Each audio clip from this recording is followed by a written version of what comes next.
All right, here you go. All right, welcome to the DDPS seminar, everyone. Before we introduce our invited speaker, let's go over some rules and logistics. First of all, please mute yourself during the talk unless you have questions. If you have questions, you are welcome to unmute and ask. Otherwise, please use chat room to post your questions so that we can address them in Q&A session at the end. Second, today's DDPS seminar is open to external audiences. Therefore, no classified discussion is allowed. So please watch out. Finally, the talk today will be recorded and uploaded in our YouTube channel. That's about it. Now let me introduce our speaker today. It is an honor to host Serkan Gugercin, right? Yes. Yeah? Okay. Who is a professor of mathematics at Virginia Tech. He holds the class of 1950 professorship. He's also a core faculty member and a deputy director in the Division of Computational Modeling and Data Analytics. In 1992, he received his bachelor's degree in electrical and electronics engineering from Middle East Technical University, Ankara in Turkey, and his MS and Ph.D. degrees in electrical engineering from Rice University in 1999 and 2003, respectively. His primary research interests are model reduction, data-driven modeling, numerical linear algebra, and approximation theory, and systems and control theory. Serkan received the Ralph Booth Award for Research in Engineering from Rice University in 2003 for the best doctoral thesis in the School of Engineering, Teaching Award from Jacobs University, Bremen in 2003, the National Science Foundation Early Career Award in Computational and Applied Mathematics in 2007, and the Alexander von Humboldt Research Fellowship in 2016. Today, Serkan will give a talk with the title of Data-Driven Modeling of Dynamical Systems, a Systems Theoretic Perspective. Please expect a wonderful talk and enjoy it. And now, without further ado, let me pass the baton to Serkan by asking one random question as usual. Today's random question is, what is your favorite things to do other than research? Cooking. Oh, really? Yes. Especially which food? It Very. varies, varies. Yeah. It does nothing, not necessarily one country or one cuisine, it just varies. Wow. Okay. So really, you're really enjoying cooking in general. That's nice. I wish I can have that sometime. All right, it's all yours. Thank you. Thank you very much for the very kind introduction. I hope the talk will be as nice as your introduction. So I will talk about, as Yunxia mentioned, data-driven modeling for dynamical systems. So in this DDPS seminar, there have been so many wonderful talks about data-driven modeling, machine learning, on these types, on these various aspects. And then, so I want to give a system theoretic perspective. So this goes back to system identification in the community. So that's why it's not necessarily the very recent thing that our group did last week. It's more like a little bit general introduction and then some more details. And then please feel free to interrupt and ask questions. I don't have to go through every slide. It's the most important thing is that things are clear. So where the models come from, here is a simple example. So this was a part of DOE Energy Efficient Building Hubs project. We were a partner at Virginia Tech. One of the our goals on the VT side was to have a modeling of this conference room, and then we wanted to simulate the indoor air velocity on this virtual conference room. Indeed, there was a real conference room built by as a part of this project as well. And then so for this, of course, there's an underlying PDE. And then from a dynamical system perspective, I look at it as a system with an input and output. And in this case, the inputs are the temperature of the inflow going through these inlets. So that's the input to the system for me. And the output, we were making a measurement at the max X well over here. So that will be the output. So for me then, okay, we started with a simplified linearized version. We took a frozen velocity field, linearized the PDE. This is our linear PDE over here. Are you able to see the pointer on the slides when I move the cursor? Yes, yes. Good. Okay. And then you do a finite element discretization, and then you get your large-scale semi-discretized model. So this is usually, this has been the starting point for many model reduction algorithms. So what is this? Like E or mass? So X is the internal degrees of freedom. For this model, we have 200,000 degrees of freedom. The U is the forcing. So for this one was the temperature of the inflow of air. And then what is the output? So where we measured. So of course, we are not necessarily interested in the whole state, but we have an observation operator C. So we are averaging, maybe we are measuring at a point. So this is the setup. There is an input. The dynamics goes through a state equation, and then we look at the output. So the point is that this E and A, the huge internal degrees of freedom, so we would like to approximate this behavior. So from a pictorial perspective, so this is what we used to do for the so-called projection-based model reduction. You have a dynamical system. There's an input U. There's an output Y. So this is why the equation that's going through. This is the simplified linear case. I'm going to keep most things to linear in this talk. State, input, output. Large state space, we want to project the state space dimension. So what we do, you construct two bases. VR, R-dimensional, WR, R-dimensional, such that your n-dimensional state X approximately lives in R-dimensional subspace VR. Then you take this model reduction approximation, plug it into the original dynamics, and then you have a residual, you enforce orthogonality to your space WR, and then you end up with the reduced model. So here, the point is that once you pick V and W, here is your reduced E, here is your reduced A, reduced B, reduced C. So you reduce the internal dimension from N down to R. And the hope is that if I feed the same forcing U to the full model and the reduced model, the output of the reduced model should be a good approximation to the output of the full model. So that is the projection-based intrusive model reduction, meaning that I have access to internal operator. I have access to A, I have access to E. I can intrusively form the projection. And then, of course, when you do a projection, when you do a model reduction, there is an error. And then we need error measures to quantify this error. For the simplified linear setting over here, we all know that the output Y can be written as a linear convolution of the input with the convolution kernel. This H over here, we call it the impulse response. And then if E were to be identity, that H is simply C transpose E to the ATB. So this is the time domain formulation. As we all know, convolution in the time domain becomes multiplication in the frequency domain. So we take a Fourier transformation, and then this convolution becomes multiplication. So this is the full response. So the Y hat is the Fourier transform of the output. U hat is the Fourier transform of the input. This H we call the transfer function, which maps input to the output in the frequency domain. And if you have the operators E, A, B, C, you can explicitly write down what this H of S is. So this H indeed a rational function in the frequency S. So once you have the CAB, you can explicitly write this down. And if you just evaluate this, this is really nothing but an n-dimensional rational function. So this convolution operator in the frequency domain, we call it transfer function. It is nothing but an n-dimensional rational, n-degree n rational function. So lambdas are the poles of this rational function. Phis are the residues. You can do the same thing for the reduced model. You can write the transfer function of the reduced model. The difference is that now my rational function, the reduced for the rational function, is just order R. So really, the moment you brought things to the frequency domain, you can see the model reduction problem as a rational approximation. How do you approximate a degree n rational function effectively with a degree R rational function? Why we care about these functions?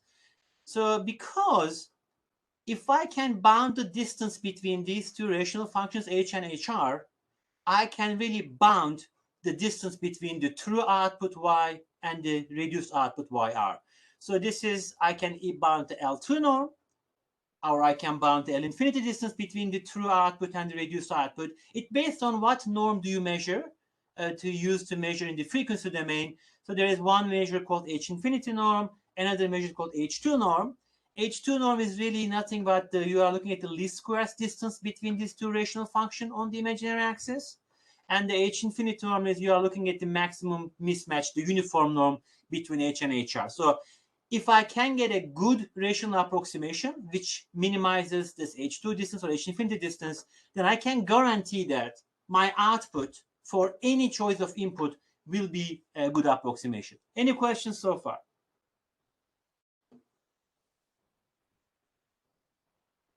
I guess no. Okay.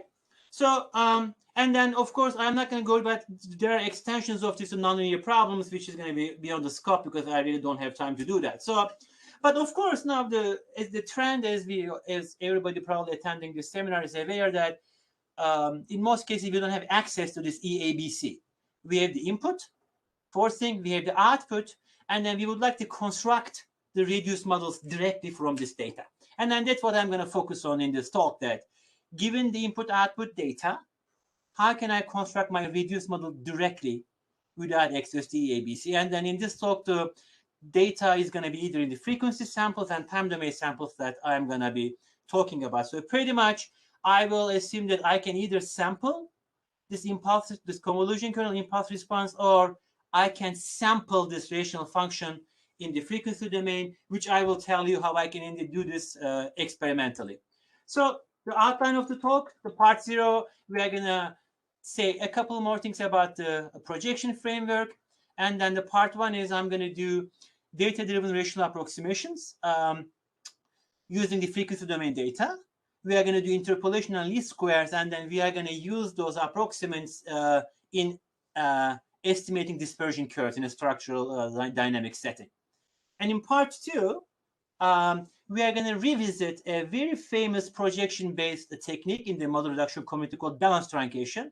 And then we are going to present a fully data-driven implementation of this very well-known and very famous method called BalanceTruncation.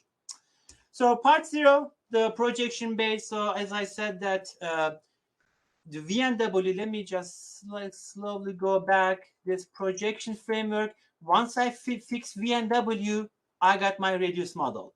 Then the question becomes, how do I pick this VNW? And that's the main question in projection-based model reduction.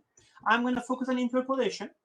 So one way to pick them is that, so remember this H and HR are rational functions. And then you might want to interpolate, you want to enforce that your reduced rational function HR interpolates the original one. So assume that somebody handed you 2 sets of interpolation points, sigma j's in blue, theta i's in red. If you are given these things, you form your VR and WR in this fashion. So what is this? The first column of VR, you solve this linear system. That is the first column of VR. You solve sigma 2e minus a inverse b. Of course, we don't invert, we solve the linear system. Second column of V, you just put them next to each other. That's your V. Do it for the dual problem. It gives you your W. So then, if you do your projection with this V and W, you automatically guarantee that reduced rational function, your reduced model, interpolates the original rational function at the interpolation point sigma and the theta. And if it turns out that sigma matches the theta, for some of them, you not only have the simple interpolation, but you also interpolate the sensitivity. You interpolate the derivative of the rational function. Any questions about this slide?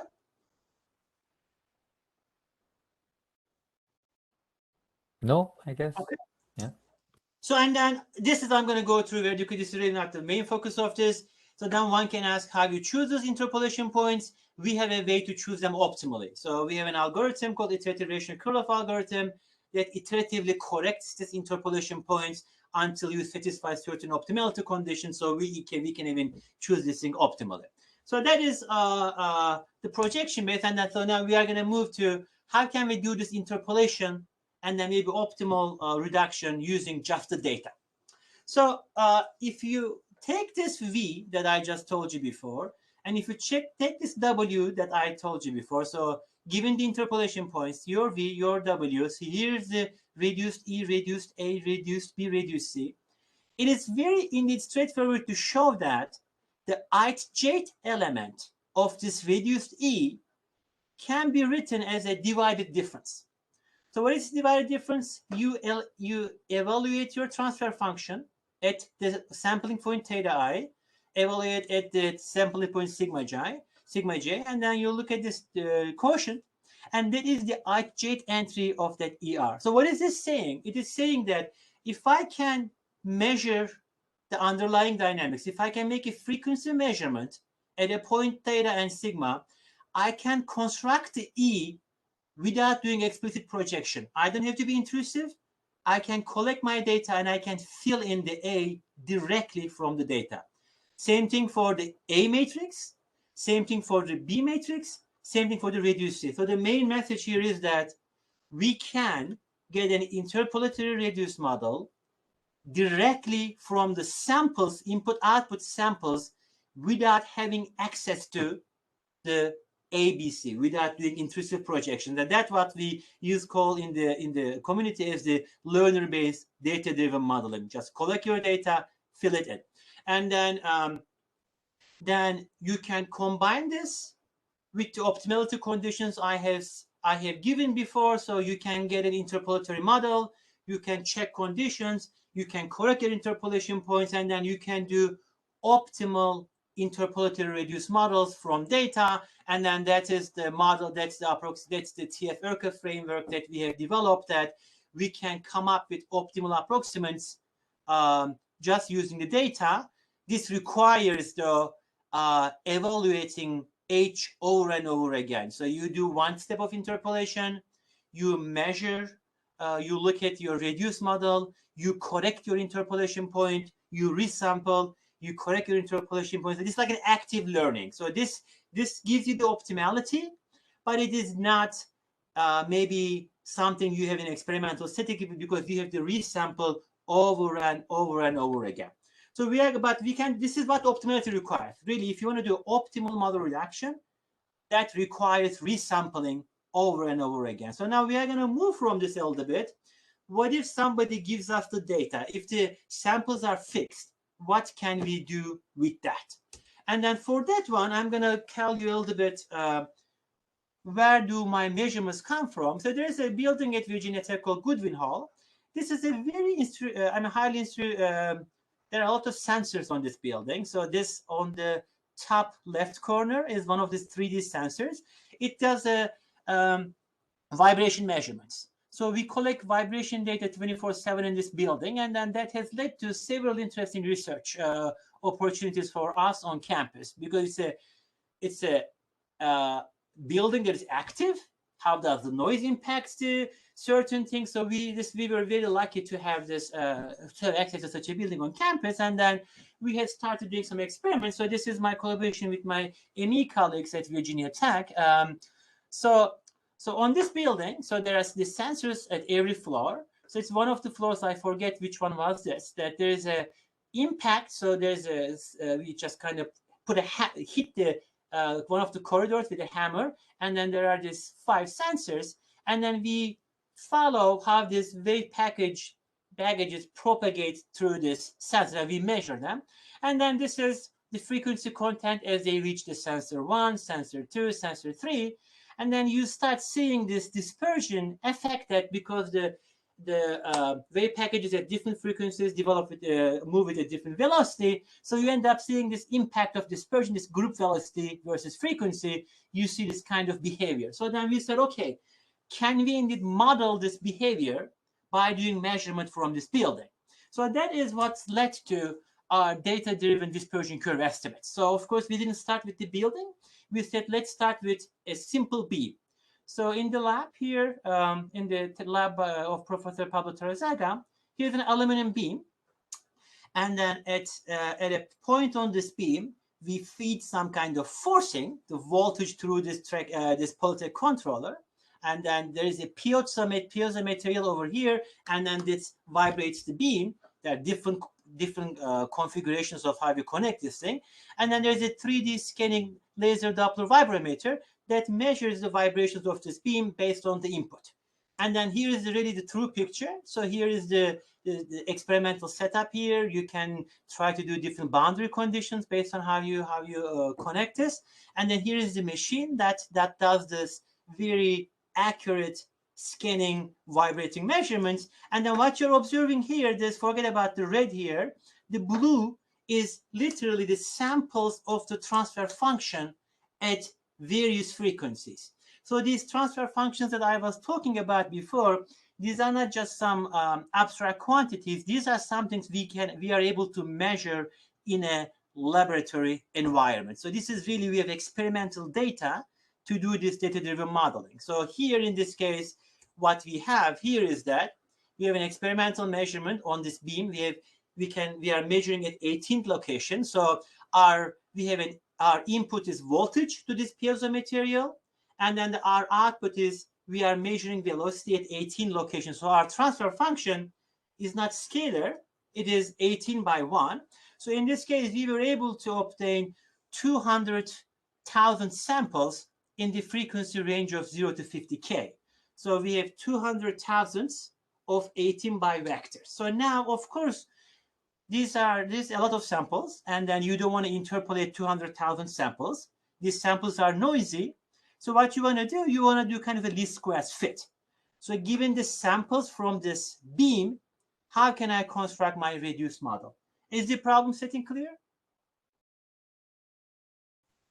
Yes, yes. Good. Okay. So then you set up a least squares problem. So again, the problem is given the measurements which we can experimentally do, we would like to find a reduced transfer function directly from data such that we minimize the least squares distance between our reduced model and then our samples. There are many ways to parameterize these dynamics. So this is, I might try to model this EABC, but this is kind of over parameterization because this degree R rational function has only 2R degrees of freedom. Because if I have parameterized A and E by R by R matrices, I have 2R squared degrees of freedom. That's kind of an over parameterization. There is a much better parameterization. It's called barycentric form. So I am writing, again, I'm going to skip those details clearly, that I can write this rational function in this so-called barycentric form. And then these blue quantities becomes now my variables. So I would like to find this phase and then size such that my data-driven model minimize the least squares distance from data. And then this is a nonlinear least squares problem. There is a SK iteration which linearizes this problem, and then pretty much all it is important for the sake of this presentation is that you turn this nonlinear least squares problem into a sequence of weighted least squares problem, and then you keep solving. You solve a linear least squares problem that gives you a set of variables, you update your model, you continue until your iteration converges. So we have done this, given this 200,000 samples, and then these are 18 by vectors. We have constructed our data-driven model. So our rational approximant has order 368.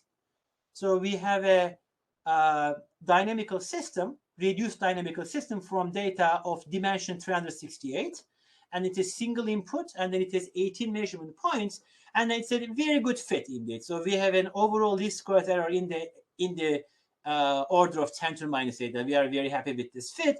And here on this data, you are seeing the experimental data, which is blue, fitted with the nonlinear least squares fit, our data-driven reduced model, doing a very good job. Especially peaks are matched very well.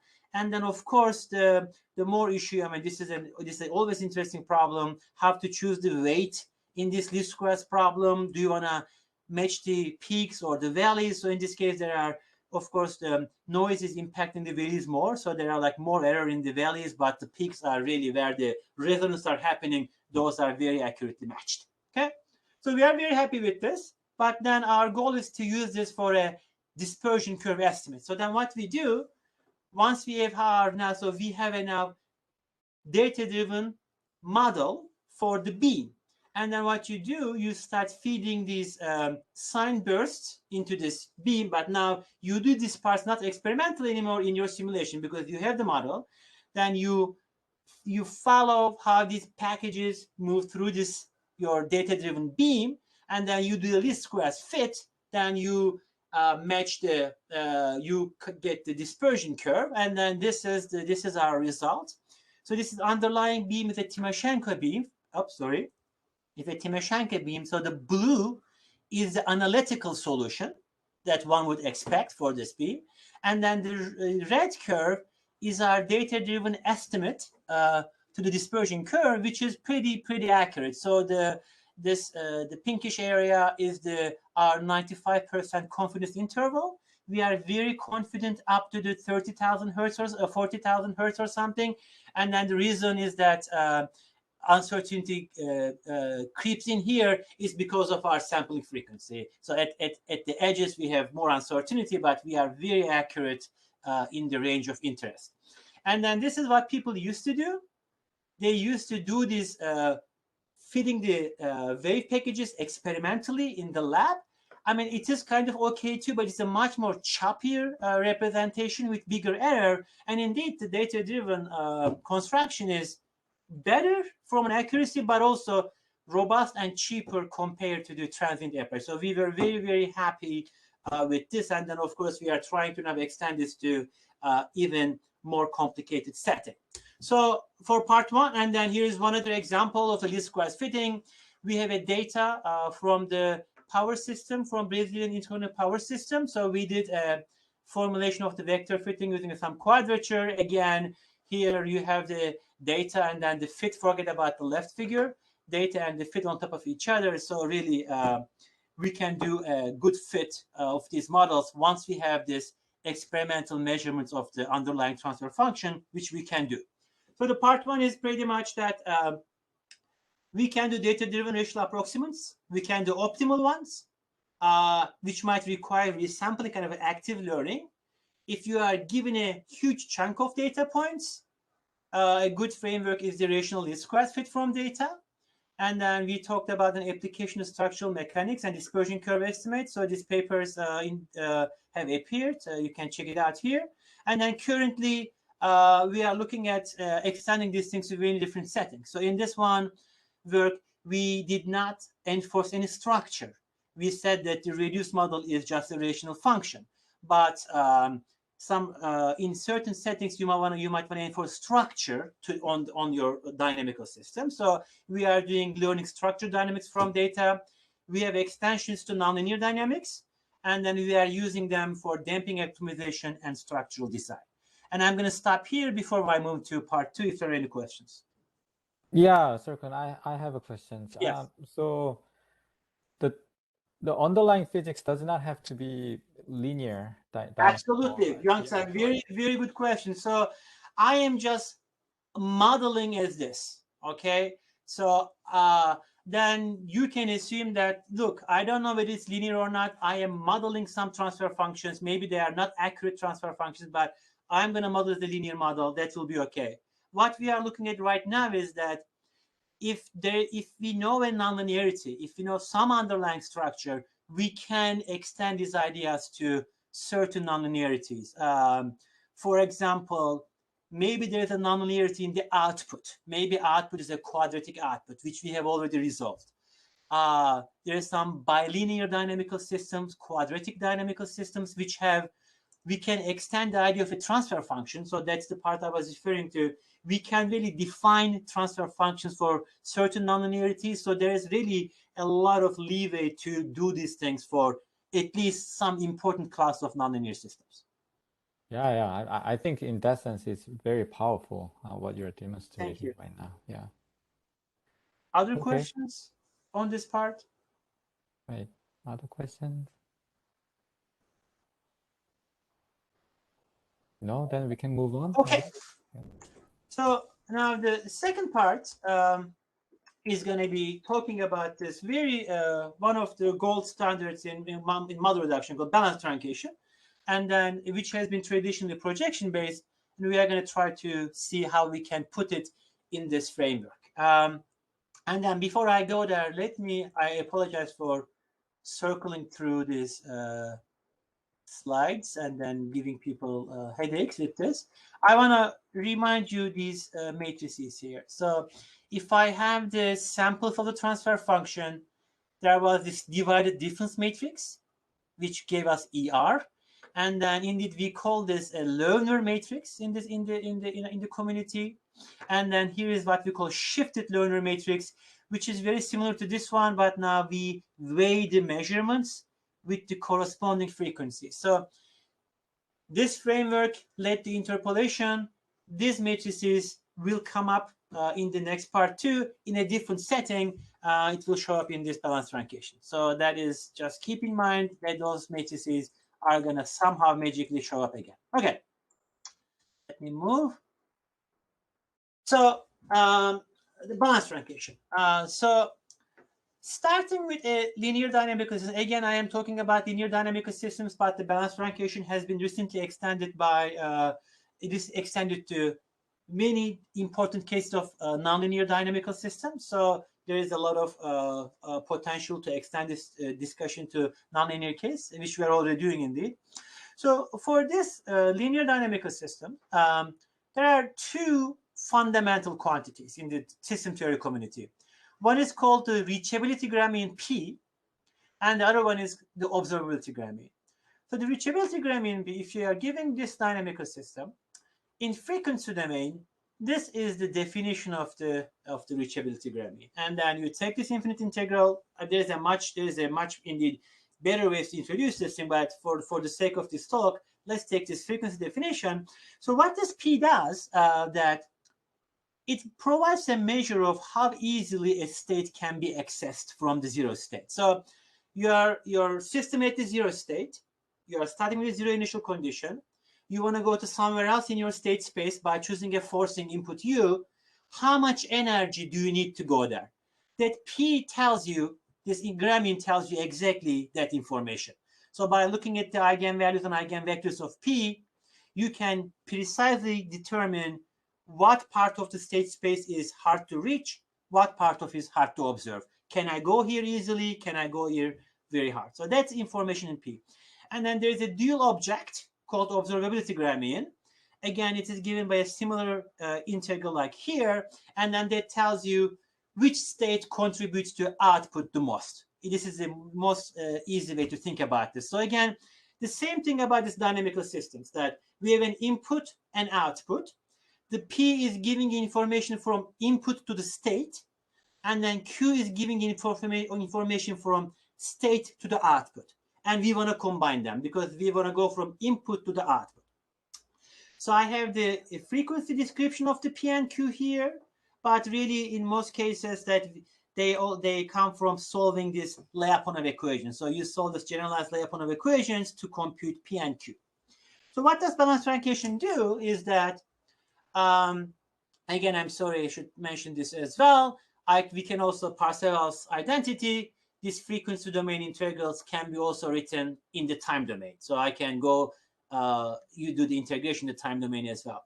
So as I said, P is give you an information from input to the state. Q gives you an information from state to the output. If I look at P and Q together, they give you an input-output information. So you compute these two quantities. You compute the eigenvalues of this P times E transpose QE. You take their square root. These quantities, we call them Hankel singular values. And then these are fundamentally important quantities for model reduction of linear dynamical and nonlinear dynamical systems as well. So pretty much they tell you, think of them as single values of a matrix. That if these Hankel single values are decaying too fast, your system is very easy to approximate. If they are decaying slow, they are hard to approximate. So these are input-output invariant. They do not depend on ABC. They are a function of H. They are a function of transfer function. They are a function of the rational function H. It does not depend on how you choose your ABC. And that's the fundamental difference from P and Q. P and Q depend on how you choose your state space, but these things are input-output invariant. So what this famous method balance truncation does, it looks at these Hankel singular values. It looks at the decay. It says, I'm going to cut the states that correspond to small Hankel singular values. And then you only retain the states which are corresponding to large Hankel singular values. I mean, this is, think of it analogous to Ph.D. Like you do Ph.D., you look at the decay, and then you keep the leading blocks. That's the same idea. But what you get from balanced truncation is that once you do that, you have a uniform bound on the output error. So the L2 distance between the full and reduced output is bounded by twice the sum of the neglected singular values times, this is input independent, any input you choose. And it is the power of balanced truncation that it gives you an a priori error bound on the model-to-model reduction error, which is valid for any unit energy input, let's say, you choose. That's why we love balanced truncation. That's why which was one of the gold standards. And then, of course, there are computational issues. How you solve this Lyapunov equation? These are large-scale Lyapunov equation. So many people have spent a lot of effort on it. And then usually what happens is that you do some approximate solution to this Lyapunov equations, which is not that crucial for this talk. But here is a simple illustration of how balanced truncation works. This is the intrusive version of balanced truncation. What you do, you solve these Lyapunov equations for P. Indeed, you don't solve for P. These are in P and Q are under certain conditions are positive definite. You solve the Cholesky factors U and L. So P is equal to U transpose, Q is equal to LL transpose. So there are these effective algorithms. You get U and you get L. Once you compute U and L, you start computing these orange quantities. And I would like you to remember these orange quantities here. So solve the Lyapunov equations, get L and U, compute the SVD of L transpose EU. You compute this SVD. And then in these S's, these singular values here are the Hankel singular values. And then from this SVD, you construct your model reduction intrusive basis V and W, and then you do this blue intrusive projection to get your reduced model. That is how balanced truncation works. Okay, and then the orange quantities are the ones that I want you to keep in mind, because these are at the core of balanced truncation. Any questions about the basic implementation?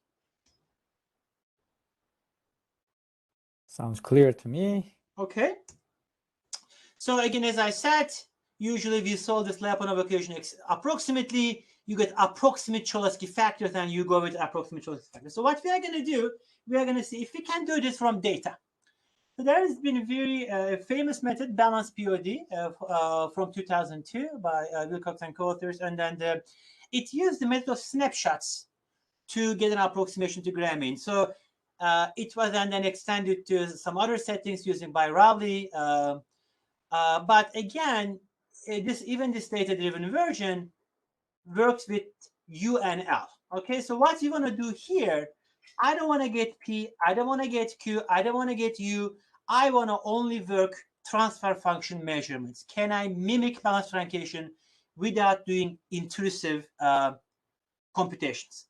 And then that is what we are going to do.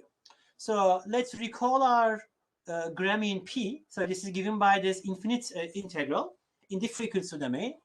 As a numerical analyst, when you see this integral, you say, let me throw a numerical quadrature. So we pick some, you pick some quadrature nodes, let's call them rho, and then you discretize this integral. The red part, you can forget about the red part. The red part is in case you have some nodes, in infinity. Indeed, the quadrature that we use has a node at infinity, but if you don't want to deal with that, just focus on the blue part that you discretize your integral. So the zetas are your quadrature nodes, rho is the quadrature weight. Similarly, omega is the quadrature node for cube, phi is the quadrature weight. So then what you do, you say, okay, if I take this as an approximation to my frequency domain Gramian,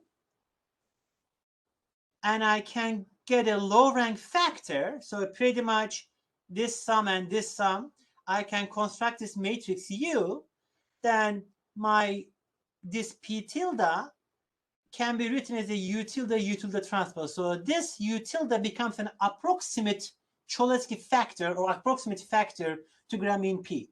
And then you can do the same thing for Q. You can just get these nodes, stack them up here, and this LL transpose become an approximation to the approximation to Q. So this is good. So then one can indeed go use this U, use this L in balanced truncation, but this is not good because this is still intrusive, because it still requires EAB, EAC. I don't want to dig into the dynamics, okay? And then the balanced truncation, remember, Q at BT do not require U and L. Let me go back to balanced truncation. Balanced truncation do not require U and L. It requires U and L multiplied with E. It requires U and L multiplied with A. So what if we focus on those quantities as opposed to U and L individually? And that's what we did. So we said, okay, what we need is this quantity, L transpose EU. So what if we approximate this quantity with our quadrature factors?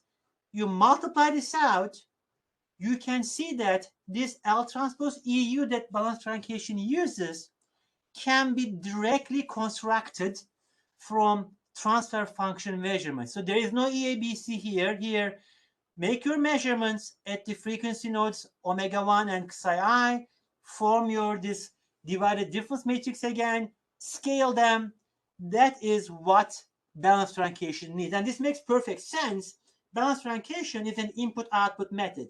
It should not rely on ABC. It should just use H, and that's exactly what we revealed here. And then the other, and then here it is. So the singular values of this L should approximate the exact Hankel singular values, and that's exactly what we got. So we have this is one of the benchmark models from the model reduction community.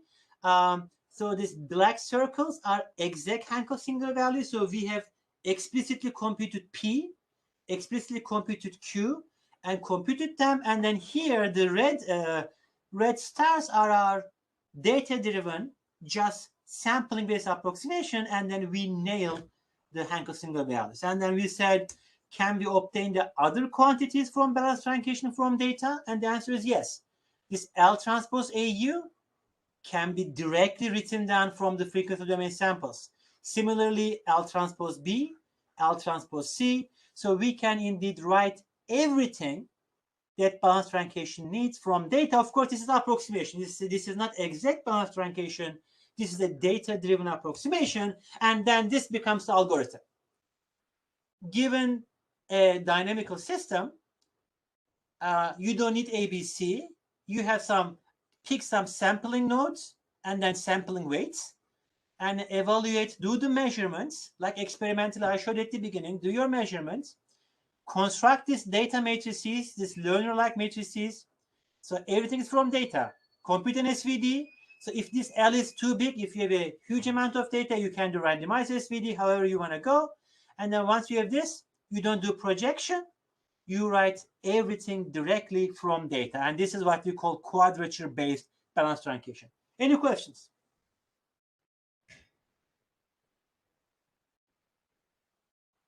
Okay. I guess no. Yeah. So, and then here is an application to another benchmark model. So this is one of the modules from International Space Station. The red circles are the classical balanced truncation. So the x-axis is how the error is changing as R increases. And then the others are different quadratures that we have used. So for example, this blue and then the yellow are using 200 quadrature points, so 200 samples. This green and the magenta are using 400 samples. And then we are really nailing the exact balanced truncation, which is intrusive, only using input-output data. And then we are really, really happy with this result. And then we have other examples that have similar behavior. And then I wanted to revisit this. I was pointing on this learner matrices. So if you go back to this matrix L that came up in balanced truncation, so this divided difference matrix shows up in the balanced truncation as well. But in this case, it has a weight. So you are kind of weighing them with the quadrature nodes. And then that is what this is saying, is that this data matrix in balanced truncation are related to the learner matrices, but they are diagonally scaled.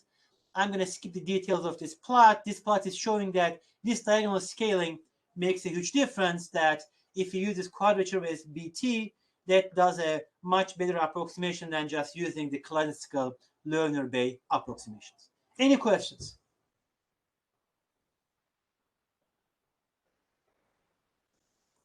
Sounds good. Okay, and then I'm gonna then say maybe 2 more minutes briefly about I also talked about frequency domain data. Indeed, we have extended this to time domain data as well. This slide there are some other works, related works. I'm gonna leave it here. There's a video people can read. It's also in our paper. So as I have pointed out initially, the Gramians can be also written in the time domain. So this is the time domain Gramian, now time domain Gramian. So we can do the discretization also in the time domain. So then you have a quadrature in the time domain. Then you can form these square root factors, u tilde and tilde, in the time domain. Again, though, I don't want to construct u tilde, I don't want to construct L tilde because they still require XST EAB. What I need is U tilde transpose, L tilde transpose AU. What do they look like?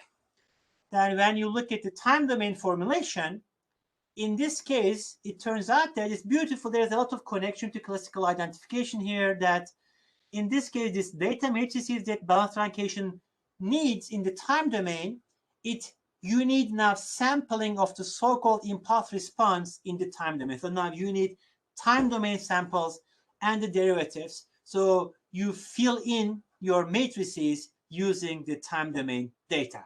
And then here's one example of this. So this is another benchmark model, another structural model, so-called CD player model. So this is the impulse response, and then we sampled it at 200 points.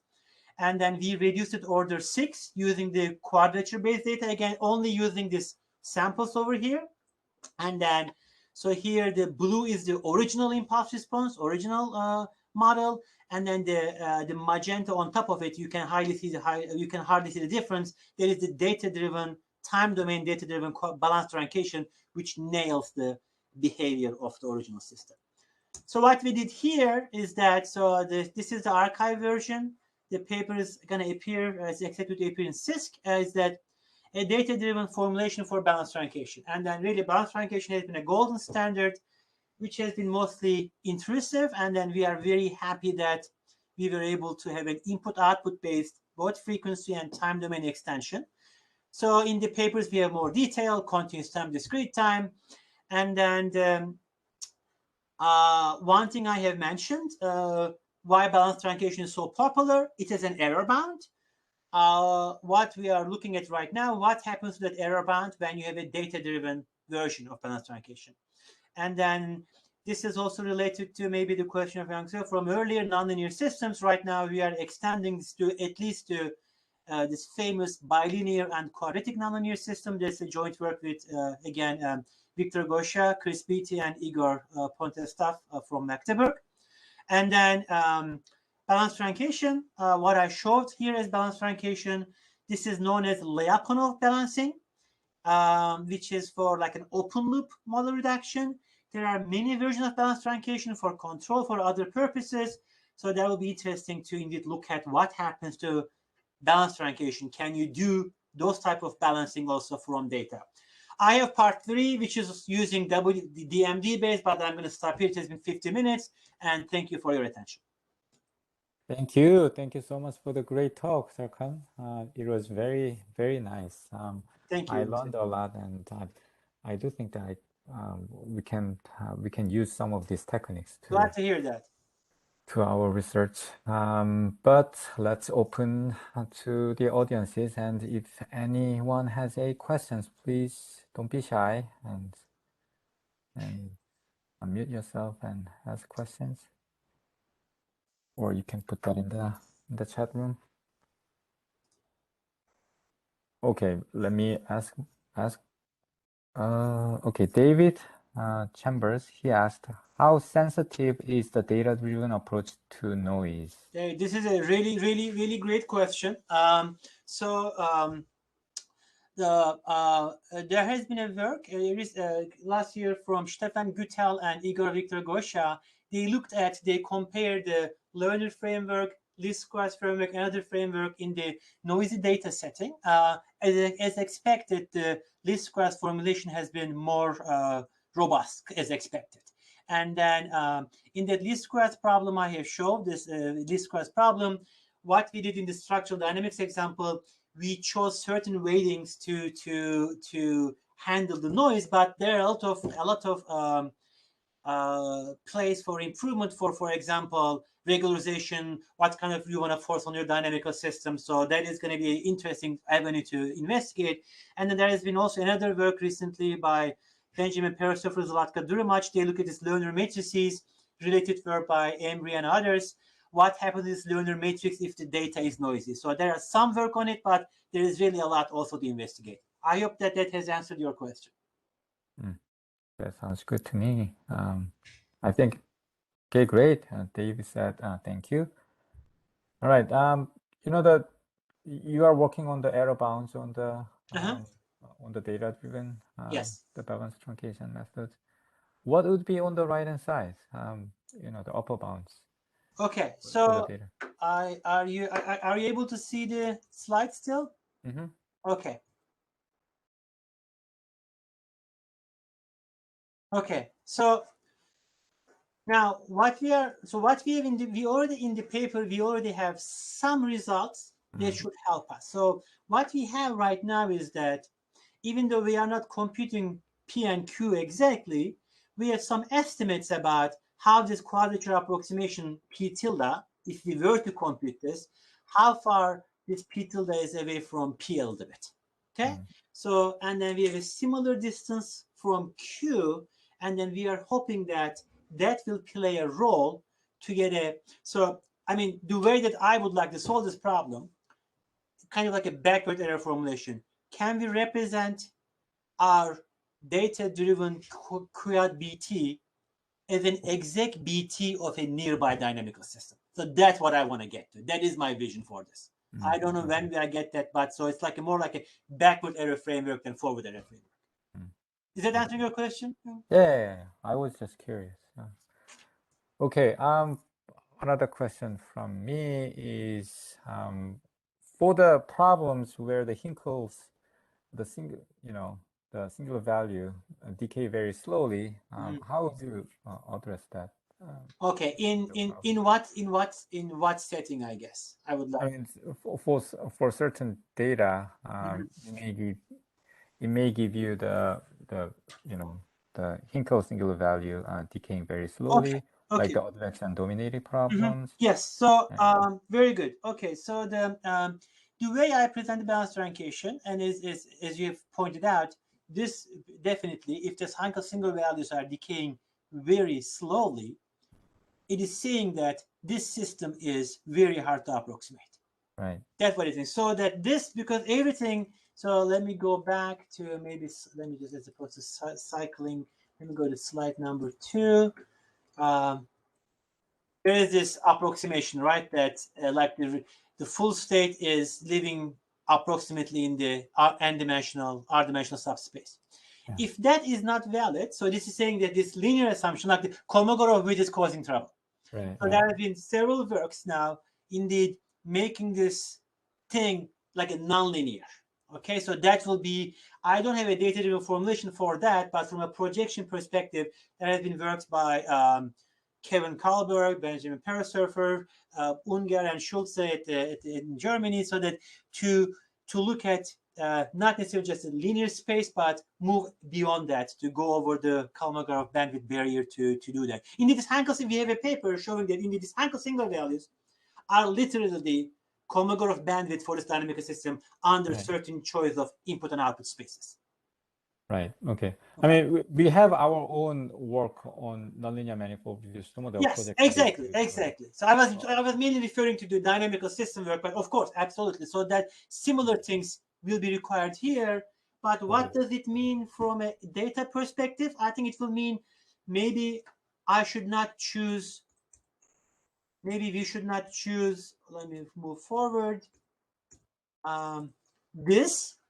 as the prototype for the reduced model, maybe we add some more terms. So maybe you add a delay term to it, and then you learn the coefficient of the delay. Is it answering the question? Yeah, some translational terms. Yes, exactly. Okay, that sounds good. Okay, it opens up to many different potentials. I'm more than happy to share. If anybody has any follow-up questions, I'm more than happy to talk later. Yeah. Well, is there any other question from audiences? I guess it's your last chance.